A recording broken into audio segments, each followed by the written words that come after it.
Now, for young guys, like I think everyone watching this that is in their early like teens or 20s or whatever, they're like, yeah, easy for you to say. So for those guys, how can they practice and get up to speed with that? Because I'm trying to think of the guy that has never been with a girl, or this girl is like, she's so hot and like you're all up in your head. And this is a serious problem for a lot of guys that they will ejaculate just way too fast. So what are some tips to help people with that? With the premature ejaculation stuff, Yeah. there's a couple of key things guys can do. One is a lot of guys will condition their body to orgasm quickly. And they do this through the way they masturbate. A lot of dudes who have a premature ejaculation problem, if I tell them, hey, pay attention to the way that you are masturbating, where if you jerk off to porn, and I will say, I'll add to this as well, I encourage guys to not Don't do watch that. pornography. As a guy who actually used to be in the industry, I'm here telling you should stop watching that entirely. There is no benefit to your life in engaging in that habit consistently. I'll just say that outright. But for guys who have a premature ejaculation problem, very often they will train their body to come quickly because they'll open up their laptop, get on a website, and they'll jerk off as fast as they can and come as fast as they can. And then they're surprised that when they have a beautiful woman in front of them, that they're coming quickly. Well, you spent however many years training your body to finish quickly when you see a beautiful woman.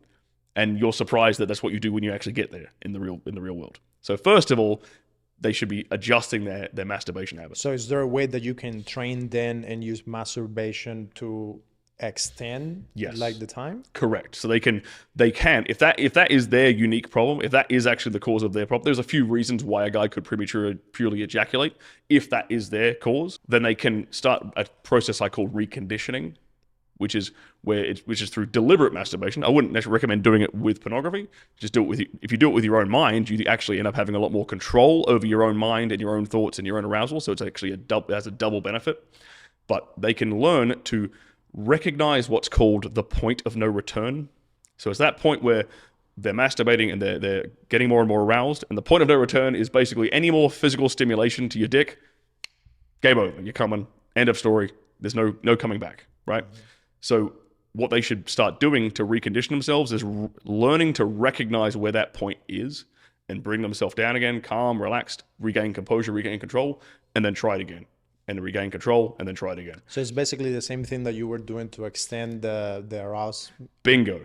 It's the same process. Just do it but to we're yourself. doing it. The guy's doing it to himself to learn how to control himself. Whereas when we do it with a woman, we're doing it to control her orgasm and create a far more intense experience for her. So that's one thing that I can do, that reconditioning aspect. There's another really important aspect when it comes to premature ejaculation, which is they've found this phenomenon where when guys take SSRI drugs, so selective serotonin reuptake inhibitors, I believe these are mostly used as depression medication and things like this. Basically, they reduce the amount of serotonin in your brain. They have found that men who have premature ejaculation, when they get on these drugs, they no longer have premature ejaculation. But it also decreases their sex drive at the same time. So there's a balance here with serotonin levels where there's like, if you have way too much, you are way too easily excited and you will most likely prematurely ejaculate. And then there's the opposite problem where you don't have enough and your sex drive is killed and you can't orgasm at all. What we want to do is bring those serotonin levels back down to a healthy level. And we can do that through lifestyle, through diet, through supplementation, through exercise, basically through living a healthy lifestyle more often than not, not through these prescription drugs. I would not recommend anybody take these kind of prescription drugs.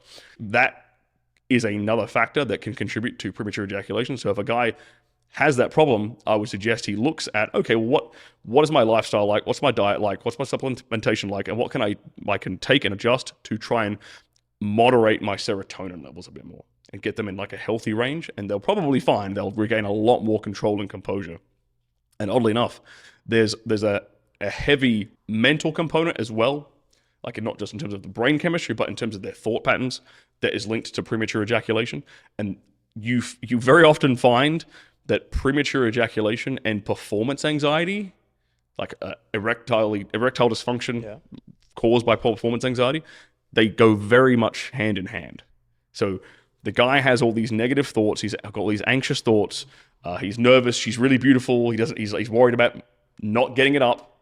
Surprise, surprise, he doesn't get it up.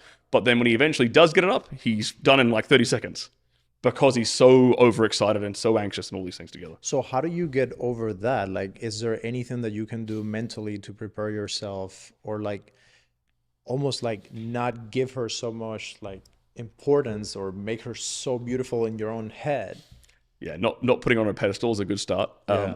And I think it's important for young men to understand that as much as you find a beautiful woman intimidating, and as much as beautiful as she is, and I'm sure she's a lovely person, she has insecurities in herself.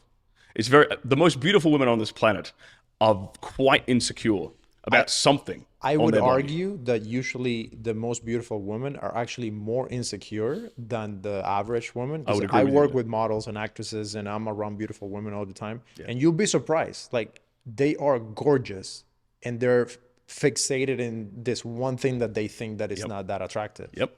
Why do you think so many naturally beautiful women still end up getting some kind of surgery or some kind of Botox or plastic? Like, they get some work done, even if they're still naturally beautiful. We look at lots of Hollywood celebrities are perfect examples of this. Playboy models are perfect examples of this. Like, there's lots of this stuff going on. So for the average guy, recognize that. Yeah, you have insecurities, but so does she. I think mentally that might help to not to say you have to, like, put women down or anything, but mentally it might help you to understand that she's not on this pedestal that you think she is. She's a human being, just like you are. She has her own, desires, but she also has her own insecurities and things like that. So you shouldn't feel so super nervous about not living up to a certain expectation.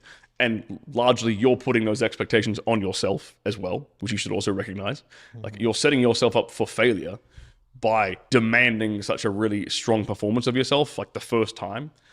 And ironically, if you take away that pressure, if you kind of, in a way, give yourself permission to fail, this is actually one of the mental frameworks I teach guys who have performance anxiety. I said, if you give yourself permission to fail, you will probably find you won't fail.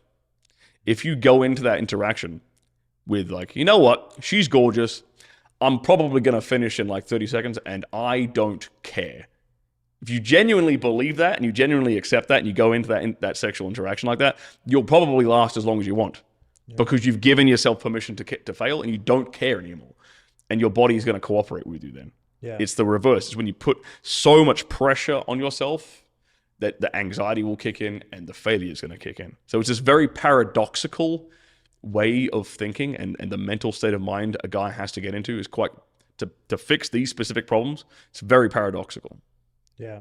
I think if you're able to do a combination of all of those things together, and again, go back to, even though movies are like a shitty like analogy to go through this, because like how everything is kind of fake.